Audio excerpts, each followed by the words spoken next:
Querido Deus e eterno Pai, nós te agradecemos, Senhor, por mais um dia de vida. Te louvamos e te bendizemos, Senhor. Somos gratos por tamanha graça e misericórdia para conosco. Agradecemos, Senhor, por nossas famílias e pelo pão de cada dia. Oramos pela vida e pela família e ministério de cada apresentador desta rádio, Senhor Deus. O pastor Marconel com a sua família, o pastor Rafael Oliveira com a sua família, o pastor Sidney Castro com a sua família e a irmã Daniele Vargas e toda a sua família. Nós oramos também pela vida e pela família de cada irmão que nos ouve neste momento, esteja ele no Brasil ou em qualquer parte do mundo. Oramos pela vida do pastor Sidney, Senhor, pela sua família, sua esposa, seu ministério. Oramos e te agradecemos, Senhor, pela oportunidade de mais uma vida através da Rádio Voo Livre, entregar a mensagem, compartilhar a mensagem do Senhor com nossos irmãos. Senhor, te pedimos que o Senhor venha abrir nosso entendimento e nos dê discernimento à luz da Tua Palavra, Senhor. Assim nós oramos e te agradecemos em nome do Senhor Jesus. Amém. Glória a Deus, irmãos. Bem, a mensagem de hoje ela foi extraída do livro que o apóstolo Paulo escreveu aos Coríntios, está na 2 Coríntios, no capítulo 5, do verso 16, que diz assim: assim que daqui por diante não vamos mais usar regras humanas quando julgarmos alguém. E se antes de nos tornarmos cristãos julgamos Cristo de acordo com as regras humanas, agora não faremos mais isso. Eita, irmão, que palavra poderosa. Glória a Deus. Paulo está falando aqui aos Coríntios, a cidade de Corinto, a igreja de Corinto. A igreja de Corinto, ela tinha um elevado potencial de tensões e problemas de natureza relacional, meus irmãos. As pessoas tinham dificuldade de relacionar-se com os outros. Eram cristãos judeus e cristãos gentios. Tinham pessoas ricas e muitos de camadas sociais pobres, né? Tanto que Paulo vai mencionar isso lá na carta de Romanos, no capítulo 16, do verso 23, que ele diz: saúda-vos Gaio, meu hospedeiro, e de toda a igreja saúda-vos Erasmo, procurador da cidade, e também o irmão Quarto. E na carta aos Coríntios, no 1 Coríntios, no capítulo 1, do verso 26, ele diz: agora, meus irmãos, lembre-se do que vocês eram quando Deus os chamou. Do ponto de vista humano, poucos de vocês eram sábios ou poderosos ou de famílias importantes. Então aqui Paulo tem mostrado para a gente que era uma igreja onde tinha uma diversidade social enorme, né? Havia um abismo social entre eles. E os cristãos de Corinto, eles não eram muito, mas eram poucos. Talvez fossem uma centena de pessoas. Mas começava ali uma comunidade cristã fundada pelo apóstolo Paulo, e que depois foi liderada pelo Apolo, seu discípulo. Lá em Atos 19:1 fala sobre isso.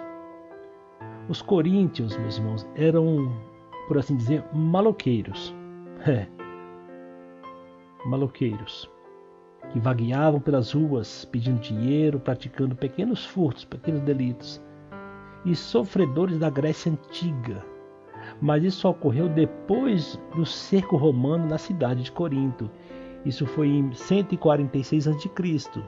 Mas antes disso, eles eram prósperos e até competiam com Atenas e Esparta. O apóstolo Paulo, ele ensinou os membros da igreja em Corinto a promoverem a união e aprenderem a respeito das coisas de Deus, bem como o papel do corpo físico como templo do Espírito Santo, a natureza dos dons espirituais, a importância de se tomar a ceia do Senhor dignamente, o apóstolo determinava uma mudança de postura, uma mudança no modo de pensar, de agir, de viver daquelas pessoas, dos coríntios. Isso pautado no propósito do qual foram separados e chamados para viver no Senhor, deixando de lado o seu costume pagão e em reverência às coisas de Deus, que andassem com suas mentes renovadas, regeneradas, dando testemunho do novo nascimento. Esse era o propósito do apóstolo Paulo naquela cidade, com aquele povo, na igreja de Corinto. O Senhor Jesus, ele falou em João 3,5 a Nicodemos que para um homem entrar no reino de Deus era necessário nascer de novo. Mas parece que naquela cidade, embora ali tivesse aqueles que eram chamados para o reino, eles parecem não tinham entendido o que é nascer de novo. Paulo vai dizer em 1 Coríntios 3,3, porque ainda sois carnais, porquanto havendo entre vós ciúmes e contendas, não é assim que sois carnais e andais segundo o homem? Então, meu irmão, há uma diferença do homem nascido de novo, do homem espiritual para o homem carnal que vivia no passado. Lá em Filipenses 4 vai dizer: digo isso não por causa da pobreza, porque aprendi a viver contente e em toda e qualquer situação, tanto sei estar humilhado como também ser honrado. De tudo e de todas as circunstâncias, já tenho experimentado tanto de fartura como de fome, assim de abundância como de escassez. E aí o apóstolo finaliza: tudo posso naquele que me fortalece. Esse é o nascer de novo, meu irmão. Não importa a circunstância que você esteja passando aqui neste mundo. Se você está passando algum tipo de privação, louvado seja o Senhor. Paulo, ele sabiamente traz esse ensino à igreja de Corinto, de Filipe e para os nossos dias. Nós devemos entender e aprender a viver de toda e qualquer situação.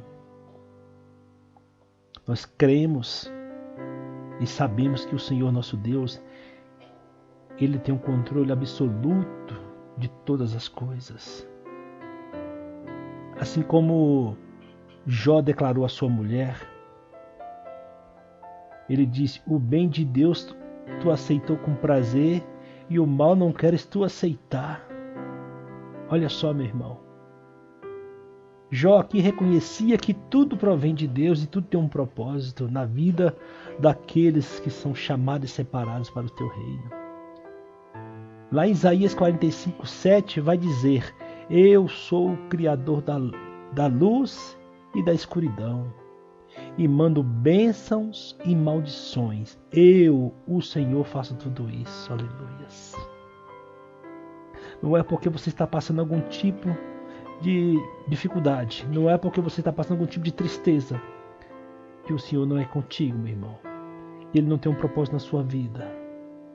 Nós temos que entender e aceitar, mesmo que a gente não entenda, que o Senhor tem um propósito em todas as coisas. Isso é importante, meu irmão. Nós temos que aceitar a autoridade do Senhor nas coisas visíveis e invisíveis, na soberania de Deus em nossas vidas. Portanto, meus irmãos, em Efésios 4 vai dizer: quanto à antiga maneira de viver, vocês foram ensinados a despir-se do velho homem, que se corrompe por desejos enganosos. E muitas das vezes, meus irmãos, nós passamos por certas situações em nossas vidas,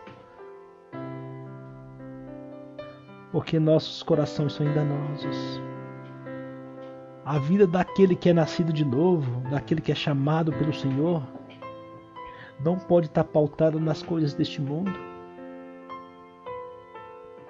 Aqui está falando quanto à antiga maneira de viver, ou seja, a maneira que a gente vivia, que a gente sonhava, que a gente desejava as coisas. Nós somos ensinados a despir desse desejo, dessa vontade, dessas cobiças das coisas do mundo. Amém, meus irmãos? Nós temos que cobiçar sim as coisas lá de cima, as coisas celestiais, as coisas do reino. O Senhor Jesus, lá na cruz, Ele morreu por todos. Para os que vivem, não vivam mais para si, mas para aquele que por Ele morreu e ressuscitou. Nós devemos viver somente para Cristo, perseverando nas orações, no estudo da palavra, no estudo da doutrina, no partir do pão, na comunhão com o irmão. Entendendo e sabemos que somos membros do mesmo corpo. Porque se alguém está em Cristo, meu irmão, é uma nova criatura. Como diz a palavra, e as coisas velhas já se passaram e tudo se fez novo. E tudo se fez novo. Ouça bem, sim, meu irmão, o que essa palavra está dizendo. Em 2 Coríntios 5,16, assim que daqui por diante, ou seja, a partir de agora de que, meu irmão? Que vocês nasceram de novo, que vocês foram chamados e separados para o reino. Assim que daqui por diante, um novo marco, uma nova história. Não vamos mais usar regras humanas quando julgarmos alguém. A palavra diz, só há um juiz, um julgador. E nós temos que entender que Cristo é homem, mas é Deus. E Ele ressuscitou, está sentado à destra de Deus Pai. E não podemos olhar mais para Cristo, para Jesus, com nosso olhar humano, com regras humanas. Nós não podemos mais fazer isso. Ele é o Filho do Deus vivo, o nosso Redentor.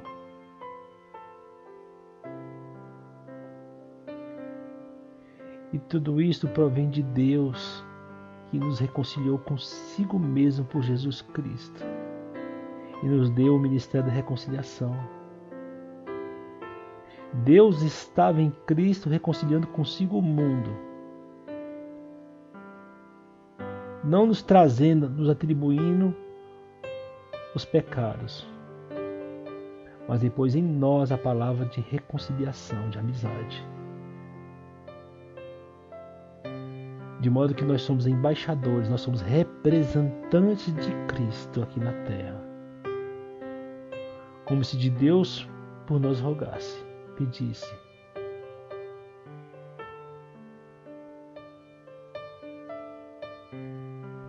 E aquele meu irmão que conheceu o pecado, se fez pecador por nós, para que fôssemos feitos justiça de Deus. Você que tem um chamado, meu irmão. Você que é salvo. Não deixe que o mundo vos engane. Não sejam ansiosos pelas coisas daqui, pelas coisas do mundo. Porque o vosso Pai sabe de todas as coisas que vocês precisam.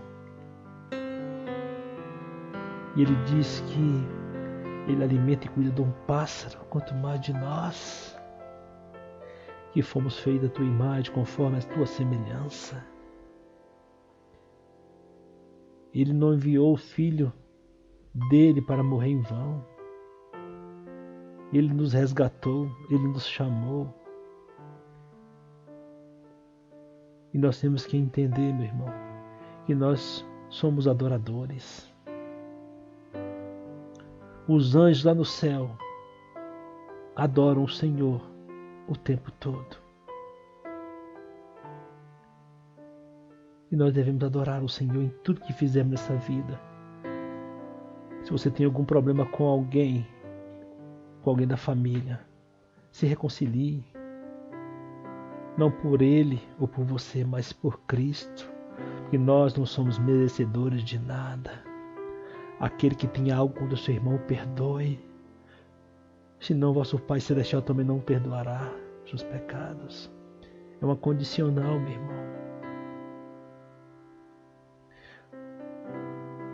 Se você está passando algum tipo de necessidade, seja em qual área for, tristeza, angústia,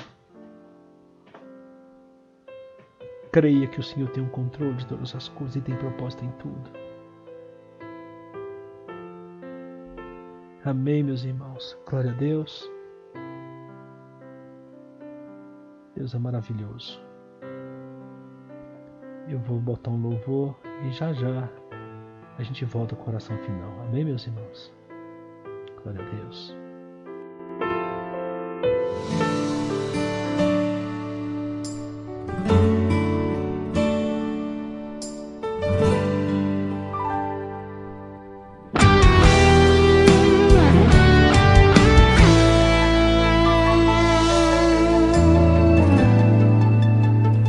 Por que parar agora? Se você veio até aqui, não pense em desistir, apesar dos temporais. Quem tem fé um dia alcança, com perseverança, avance um pouco mais. Existe uma força incrível que opera dentro de você. A graça do Deus infalível vai te fortalecer. Enquanto os seus inimigos querem ver você morrer, Jesus se levantou do trono pra te defender.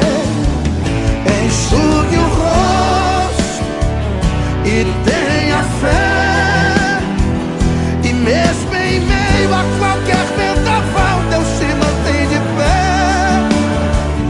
O mal tentou até te exterminar. Jesus mandou um batalhão de anjos para te guardar.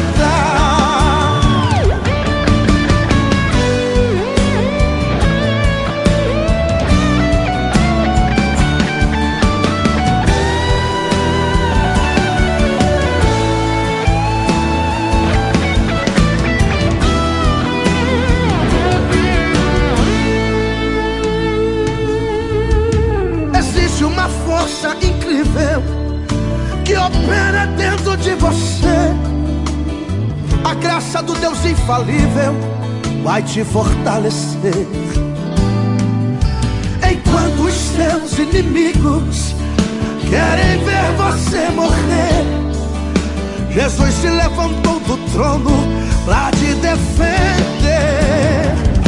Enxugue o rosto e tenha fé, e mesmo em meio a qualquer vendaval, Deus se mantém de pé.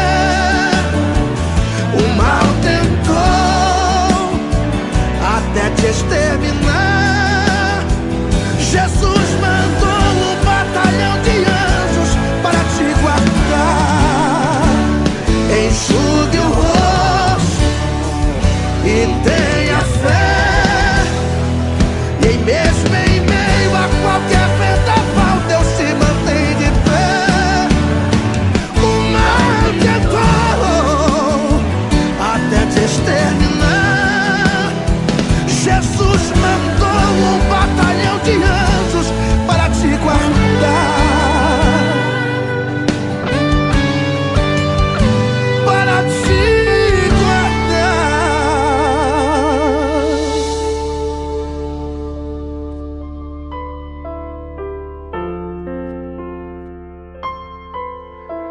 Amém, glória a Deus, irmãos, aleluia, né? Enxugue o rosto, se mantenha de pé. Quem nos sustenta é Deus. Nós não temos força em nós mesmos, irmãos. Se fosse por nós, nós já teríamos sucumbidos. não fosse a graça e a misericórdia do Senhor.